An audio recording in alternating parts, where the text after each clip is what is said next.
Hi friends, मी मानसी आणि ही कोण? सर्वांची लकी परी. परी. तर आज आहे मतदानाचा दिवस आणि आता मी, मम्मी, पप्पा, दीदी आम्ही सगळे जात आहोत वोटिंग करायला. कारण ते आपल्या हक्काचं वोटिंग आहे, तर केलंच पाहिजे.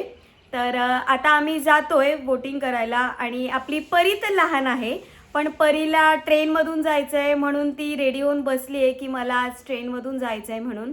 तर चला आता सगळ्यात पहिले आम्ही वोटिंग करायला जातो आणि त्यानंतर काय करतो, कुठे जातो, तर ते आम्ही तुम्हाला कंटिन्यू सांगतोच. तर व्लॉग तुम्ही बघत राहा. चला. कशी दिसते परी? नाहीच दिसते. बघ जा तिकडे आरशात.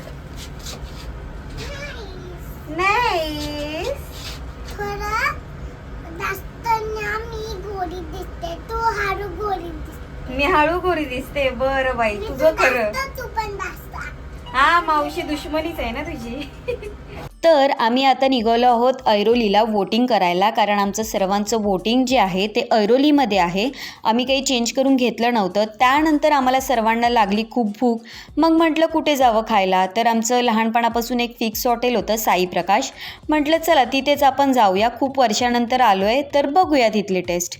मग सगळ्यात पहिले आम्ही ऑर्डर केलं होतं हे मंचाव सूप, जे आम्हाला अजिबात आवडलं नाही. तर या व्लॉगमध्ये ना मी तुम्हाला खरंच जेन्युइन रिव्ह्यू देणार आहे.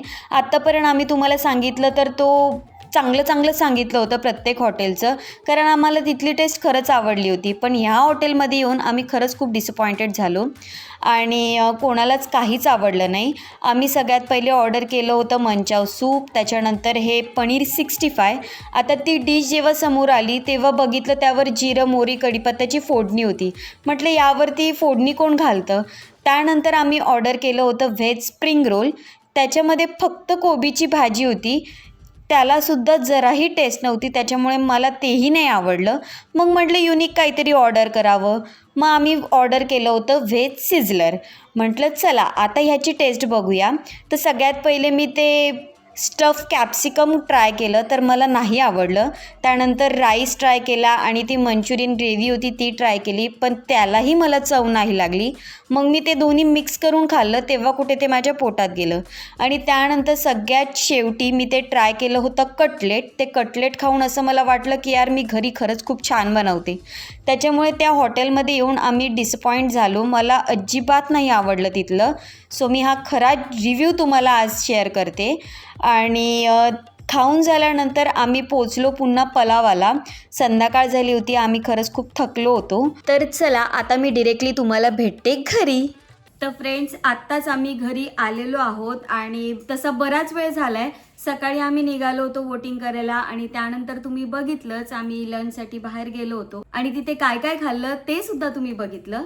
आणि त्यानंतर आम्ही गेलो होतो अंशूच्या घरी. तर तिकडे काही आम्ही फार शूट केलं नाही, फार म्हणजे काही शूट केलं नाही, कारण खेळण्यातच वेळ गेला, त्याच्यामुळे वेळ काही मिळाला नाही. आणि त्यानंतर आता आम्ही घरी आलेलो आहोत आणि आता संध्याकाळी काहीतरी म्हटलं छोटं मोठं काहीतरी स्नॅक्स खावं. सो त्यासाठी आम्ही डोंबिवली स्टेशनच्या खाली समोसे मिळतात आणि ते म्हणजे पोह्यांचे समोसे, युनिक असे आहेत जे आपल्याला दादरला सुद्धा मिळतात आणि खरंच टेस्टला खूप छान आहेत. सो येता येता आम्ही आता ते घेऊन आलेलो आहोत आणि आता आम्ही सगळेजण थोडंसं आम्ही खातो. आणि तुम्हाला आजची व्हिडिओ कशी वाटली हे आम्हाला नक्की कमेंट करून सांगा. तुम्ही सुद्धा वोट केला आहे का हे सुद्धा कमेंट करून सांगा. आणि जर व्हिडिओ आवडली असेल तर लाईक करा, शेअर करा, कमेंट करा आणि तुमच्या फ्रेंड्सला शेअर करा. तर चला असेच नवनवीन व्लॉग्स आणि रेसिपीज घेऊन तुम्हाला मी पुन्हा भेटेल मुमेंट विथ मानसी या चॅनलमध्ये. तोपर्यंत बाय.